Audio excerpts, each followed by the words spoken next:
Hi, everybody! Recently, news has come out that Marvel is proud to work with Insomniac Games for many years to come. There are a ton of ways to interpret this, so let's start out by what this could mean, then we'll dive into why this is the worst case scenario for Insomniac. There are many ways one could interpret this statement, just like there are many ways you could be interacting with this video, such as hitting the subscribe button. But I feel there are two ways we can interpret this statement. The first one I want to put forth is it merely refers to the upcoming Marvel games we know Insomniac are working on, which includes Wolverine, which is coming out late next year, Spider-Man 3, which has no release date at present, and the X-Men project. This could also include the Venom game, but I have my doubts that is going to happen, as I feel like we'd have heard something from Insomniac themselves by now if there were actually something in the works. But I do think this is the likeliest of the two scenarios, because Insomniac can't just become the Marvel game studio. They need to focus on their own original IPs to some extent, or they're going to end up alienating their core fanbase, and may end up like Naughty Dog in the process, which is just going to hurt the bottom line of PlayStation long term. But I do think this statement merely relates to upcoming projects we know. I don't think we have too many Marvel games left to go, even if the contract could add more titles. Because, keep in mind, games take 3 to 5 years to create, generally speaking, which would indeed be many years, even if Insomniac have a great track record of putting out projects incredibly quickly. In fact, ever since the PlayStation 4, this is the least efficient Insomniac have been, as they used to release a game basically every year from the PS1 through 3 days. Up until 2014, they literally were pretty much glorifying the crunch culture lifestyle. But I imagine after Wolverine, we'll see Spider-Man 3 probably sometime in 2027 or 28, with X-Men probably around a year later. Again, that lines up with average dev times, and would still fit the statement of being proud to work with Insomniac for many years to come, as that would still technically be many years. But that's just my optimistic side speaking. What of the other side of the coin? This would imply a working partnership between Insomniac and Marvel in perpetuity, meaning there would be no end in sight to the deal between Insomniac and Marvel ending. This is something myself and many other gamers fear, since it would mean Marvel will have Insomniac over a barrel and could dictate what projects receive priority, meaning Ratchet & Clank, one of the most senior and respected PlayStation IPs, would effectively be placed on the back burner, along with potentially brand new IPs or other old favorites. The chances are actually quite high this is what happens, since we know these games always become highly profitable, even if it means exorbitant budgets to get these projects over the finish line.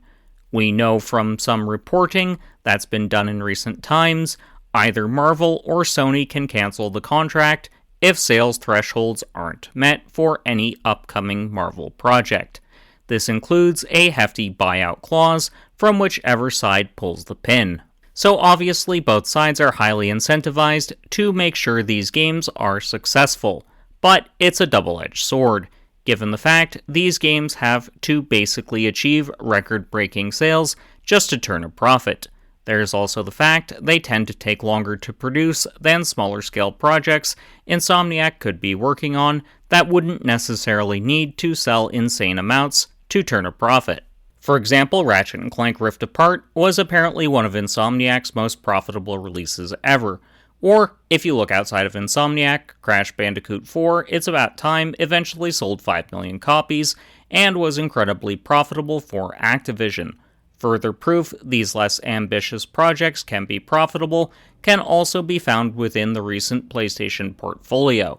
Look no further than last year's Astro Bot, which is on pace to eclipse Crash 4 in a much shorter time frame. As of March this year, Astro Bot sits at 2.3 million sales in less than a year. These platformers always have long tails in terms of sales, either because they appeal to a younger audience or thanks to them going on sale frequently. Compare that to the Marvel titles, which, yeah, they do sell. But remember, they are very much a flash in the pan. They're hot for a few months to a year, then sales peter out. Now that we've covered a few things it could mean, now's the time to start dissecting why this Marvel partnership is such a poison pill for Insomniac Games. The first one is quite obvious. While a digital delivery system for games is still relatively new, having only been introduced during the PS3 and Xbox 360 generation, it's definitely not going anywhere. And when you look into the statistics, digital sales are now eclipsing physical media. And that's a problem. With digital games, you're pretty much just paying to rent a license to play that release, and these games could be taken away at any time, which is really scary when you think about it. This isn't just me fear-mongering either. Look no further than previous superhero titles. When a developer loses the rights to those games, or that particular character, it's game over. Literally. Because that means the licensing rights go back to the owner of that particular IP. Look no further than Activision's various Spider-Man games over the years, or 2013's Deadpool. These games released and either did well or flopped badly. This means those who may want to play it years later may not have the ability to buy those games, as they're just gone from digital storefronts. So that is something that could be worrying when the PS6 and future generations come out, thus wiping out a good deal of Insomniac's back catalog, which isn't a good thing either for the consumer or Insomniac themselves. Effectively, it could limit the profitability of Insomniac in the years to come. As we all know, this partnership is going to end someday, especially if a game or two flops. Another reason this partnership will prove toxic comes down to creativity. At present, I would consider Insomniac one of the most creative studios in gaming. This mostly shows through in the Ratchet & Clank series, where goofy and gimmicky weapons are the name of the game. With superhero properties, especially long-established ones, there's less wiggle room to get creative, either with the presentation, with how the characters operate, or mechanically speaking. Much as I love the Spider-Man titles Insomniac have put out, even I have to admit they are a little bit derivative. They take a good deal of their inspiration from the Batman Arkham games. Then again, basically every open-world superhero game since 2009 has done so, which just goes to show how influential one game can be if it's done extremely well. But that's the problem.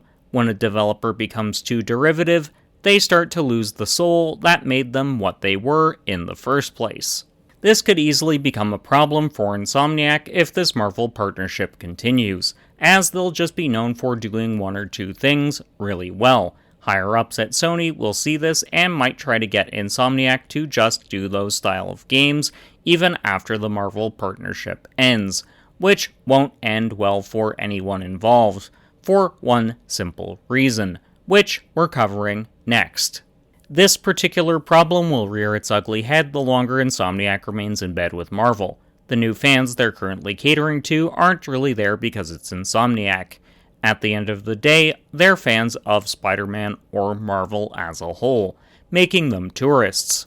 Now, I'm not saying tourists are inherently a bad thing. Sometimes they're actually incredibly healthy for a franchise, just because they're new blood. That new blood can then turn into either a moderate fan or a diehard one.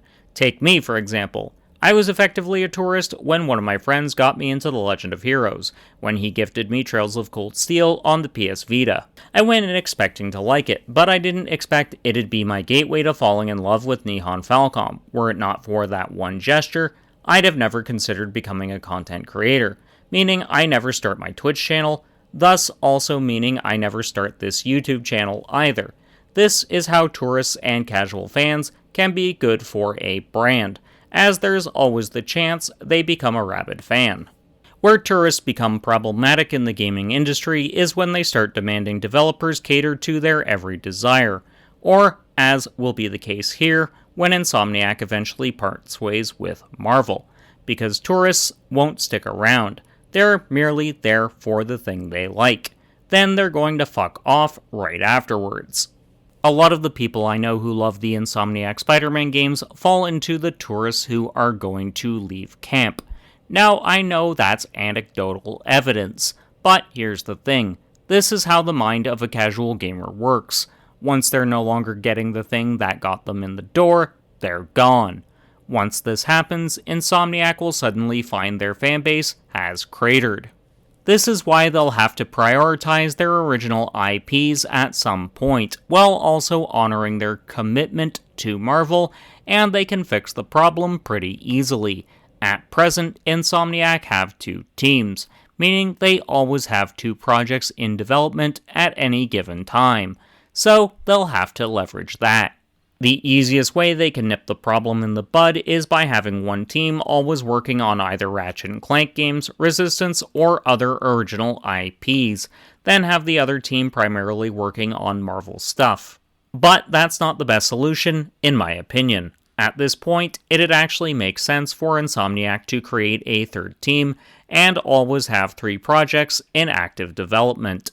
This would mean their efficiency would improve significantly and their output would remain varied, which would keep the core fanbase happy whilst also mitigating any damage tourists could cause.